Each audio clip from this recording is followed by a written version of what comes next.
Mon parcours, c'est une promenade, comme l'histoire de ce livre, qui a pris des tours et des détours, peut-être en commençant aux Beaux-Arts de Grenoble, où j'ai fait une section art et où je voulais sortir et être peintre. Et puis petit à petit, parce que j'aimais travailler avec des enfants, parce que je faisais des ateliers d'art plastique à destination des enfants, parce que dans la bibliothèque où j'habitais, j'ai eu l'occasion de bénéficier d'une formation de lecture à voix haute. Petit à petit, je me suis mise à écrire des projets d'albums et mon premier album est sorti en 1998 aux éditions Thierry Magnier et depuis, je n'ai pas arrêté. Moi, je travaille en numérique depuis maintenant de nombreuses années. Donc, je travaille sur mon ordinateur avec un logiciel qui s'appelle Illustrator. Il n'y a pas beaucoup de matière, justement, je ne passe pas vraiment par la matière. Mais par contre, j'ai fait beaucoup de dessins textiles aussi et j'ai une passion pour les motifs et les trames. Et j'essaye vraiment d'animer, de faire vibrer les surfaces avec des trames différentes, des trames qui se superposent, des superpositions de couleurs, un peu comme si des papiers venaient ou des calques venaient se superposer. Et c'est vrai que j'aime bien faire vibrer les surfaces, ça permet de retenir l'œil du tout petit, de l'inviter à voir quelque chose plutôt qu'autre chose. Quand je peux, j'utilise aussi des vernis sélectifs. C'est important de les inviter à, peut-être pas à toucher parce que c'est pas vraiment tactile, mais à avoir envie d'aller vers en tout cas. J'aime bien penser à la place du petit lecteur dans mes livres pour qu'il soit un petit lecteur actif. Alors soit psychiquement par la pensée, parfois en lui donnant pas tous les éléments, toutes les solutions pour qu'il puisse lui aussi penser, inventer des choses, imaginer, soit plus physiquement dans des livres participatifs. Un livre pour tout petit, c'est un livre qui est forcément raconté par un adulte, un grand en tout cas. Et j'essaye de penser de plus en plus à la place de ce médiateur qui raconte le livre. Et pour moi, le regarde ou le écoute, c'est un rôle tout trouvé pour le médiateur pour s'adresser au tout petit et profiter de ce livre pour créer un vrai lien. Faire un livre, c'est des contraintes de format.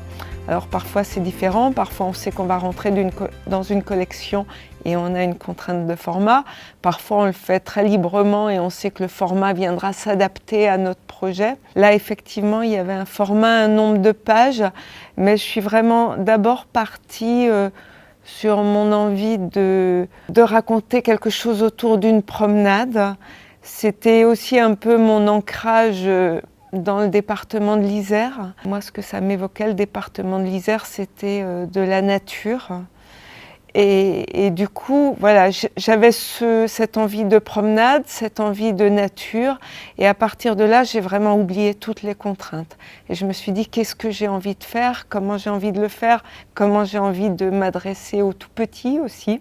J'avais pour ce livre une idée d'un imagistoire, donc un livre qui commence comme un imagier et qui se transforme en une histoire pour redevenir un imagier à la toute fin, à la dernière image. Je suis partie de ces éléments et puis là j'ai vraiment laissé libre cours à ce que j'avais envie de faire, à mon imagination. J'ai créé mon histoire et je suis revenue après sur les contraintes pour vraiment rentrer dans le cadre, entre autres le nombre de pages.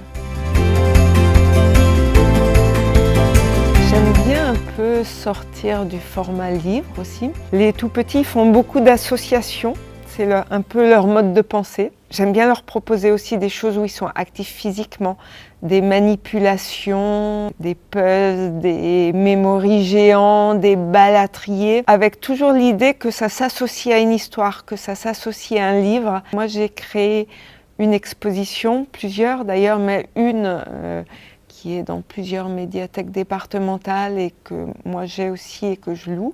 Dans cette exposition, il y a plein de choses autour d'une dizaine de mes albums. Donc des panneaux qui reprennent des illustrations, mais pas des illustrations comme elles sont dans les livres, qui reprennent des éléments qui se mélangent par thème, des éléments de motricité pour que les petits, maintenant on sait de plus en plus aussi qu'ils ont besoin de bouger pour réfléchir, comme nous d'ailleurs souvent. Je pense aussi par exemple à un panneau où il y a un ours qui est dans un de mes albums, dans Connais-tu Pouf, et là l'ours il a la taille d'un enfant. Donc du coup, se retrouver face à cet ours dans un format qui est totalement différent, ça change le rapport et ça met l'enfant dans une situation différente.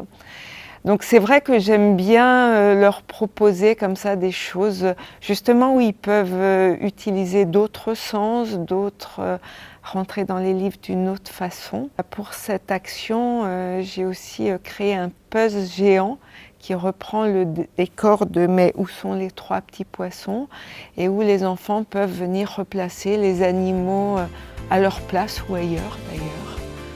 On a le droit de mettre les poissons dans l'arbre ou l'oiseau dans l'eau. On l'a vu, c'est une chouette façon de rejouer l'histoire, de se la re-raconter, d'être actif là-dessus.